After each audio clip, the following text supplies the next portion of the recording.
Le paradoxe de Fermi. Pourquoi le ciel est-il si silencieux? L'univers observable s'étend sur 93 milliards d'années-lumière de diamètre. Il abrite environ 2000 milliards de galaxies, chacune contenant des centaines de milliards d'étoiles. Et autour de ces étoiles gravitent encore plus de planètes. Depuis 1995, plus de 5000 exoplanètes ont été confirmées par les astronomes. Et on estime qu'il pourrait y avoir plus de 100 milliards de planètes habitables rien que dans la Voie lactée. Statistiquement, la vie devrait être courante et l'intelligence pas si exceptionnelle. Et pourtant, aucune preuve de vie extraterrestre. Aucune transmission. Aucune trace technologique. Aucune visite. Rien. C'est ce mystère que le physicien Enrico Fermi a résumé en 1950 par une question devenue célèbre. Mais alors, où sont-ils tous? Chapitre 1. Qui était Enrico Fermi? Enrico Fermi était un physicien italo-américain de génie. Il a reçu le prix Nobel en 1938 et contribué à la mise au point du premier réacteur nucléaire. C'est lors d'un déjeuner au laboratoire de Los Alamos, entre deux discussions sur les ovnis dans les journaux, qu'il pose la question. Pas une question rhétorique. Une question mathématique. Un paradoxe logique. Car si l'univers est vaste et ancien, la vie intelligente aurait déjà dû laisser des traces. Où sont-ils tous? Chapitre 2. L'équation de Drake. Une tentative de réponse. En 1961, Frank Drake propose une équation pour estimer le nombre de civilisations communicantes dans notre galaxie. Cette formule tient compte de 7 facteurs. Le taux de formation des étoiles. Le nombre de systèmes planétaires potentiels. Le nombre moyen de planètes potentiellement habitables. La probabilité que la vie apparaisse. La probabilité que la vie devienne intelligente. La capacité à émettre des signaux détectables, la durée pendant laquelle cette civilisation reste communicante. Même avec des estimations prudentes, le résultat donne entre quelques centaines et plusieurs millions de civilisations intelligentes possibles. Mais on n'en détecte aucune. Chapitre 3. Le programme SETI, à l'écoute du silence. Depuis les années 1960, plusieurs programmes scientifiques, dont le célèbre SETI, scrutent l'espace à la recherche de signaux radio extraterrestres.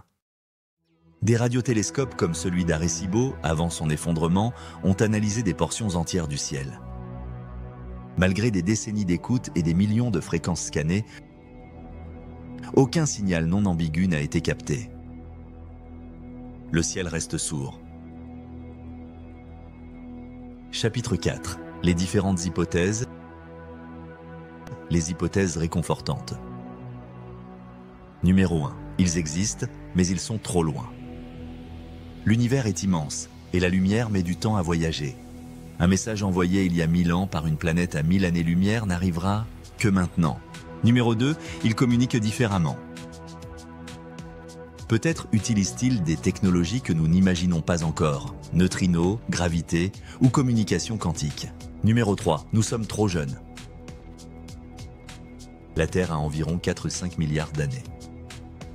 L'humanité technologique n'a que 100 ans. Ce n'est qu'une poussière sur l'échelle de temps de l'univers. Les hypothèses inquiétantes. La théorie du grand filtre, une hypothèse terrifiante. L'idée du grand filtre part d'une question. Si la vie intelligente devrait être courante, mais qu'elle ne l'est pas, alors quelque chose l'empêche d'aller plus loin. Ce filtre pourrait être, avant la vie multicellulaire, très rare dans l'univers, avant l'intelligence encore plus rare, ou après la technologie, toute civilisation s'autodétruirait inévitablement. Guerre nucléaire, effondrement écologique, IA incontrôlée. Et la vraie question devient, ce filtre est-il derrière nous ou devant nous? D'autres théories fascinantes. 1. L'hypothèse du zoo galactique. Des civilisations avancées nous observent, mais choisissent de ne pas interagir, comme des scientifiques, avec des animaux sauvages. 2. L'hypothèse des civilisations dormantes. Des intelligences anciennes se mettraient en hibernation pour économiser de l'énergie dans un futur lointain attendant des conditions optimales. 3. L'hypothèse du berserker. Des sondes hostiles, créées par des civilisations éteintes, élimineraient toute vie intelligente détectée. D'où la nécessité de rester silencieux pour survivre. Chapitre 5. Les sphères de Dyson et technosignature. Une sphère de Dyson est une mégastructure théorique construite autour d'une étoile pour en capter toute l'énergie. Si une civilisation avait atteint ce niveau, nous pourrions détecter une anomalie dans la lumière émise par l'étoile. Mais à ce jour, aucun signal clair de ce type. Pourtant, des anomalies comme l'étoile de Tabi ont été observées, mais nous n'avons aucune preuve formelle d'une structure artificielle. Chapitre 6. Et si nous étions les premiers?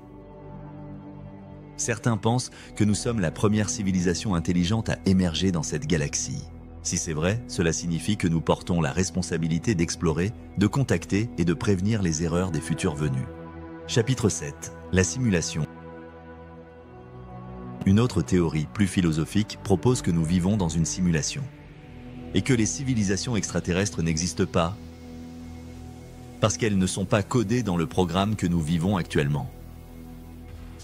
Une hypothèse invérifiable, théorisée par de grands penseurs modernes, qui expliquerait le silence. Chapitre 8. Sommes-nous seuls? Le paradoxe de Fermi reste ouvert. Chaque année, nous découvrons de nouvelles exoplanètes, de nouveaux signaux, de nouvelles possibilités. Mais le fait demeure, à ce jour, nous sommes seuls dans le cosmos observable. Est-ce une chance? Un avertissement? Ou juste un effet de perspective à un moment précis de l'histoire de l'univers? Chapitre 9. La conclusion. La question posée par Enrico Fermi en 1950 n'a toujours pas de réponse. Mais elle continue d'obséder les scientifiques, les penseurs et les rêveurs. Où sont-ils tous? Peut-être qu'ils viendront. Peut-être qu'ils nous observent. Ou peut-être que nous sommes le premier signal d'intelligence à résonner dans l'immensité du vide. Et c'est peut-être à nous d'y répondre. Serons-nous encore là quand nous obtiendrons cette réponse?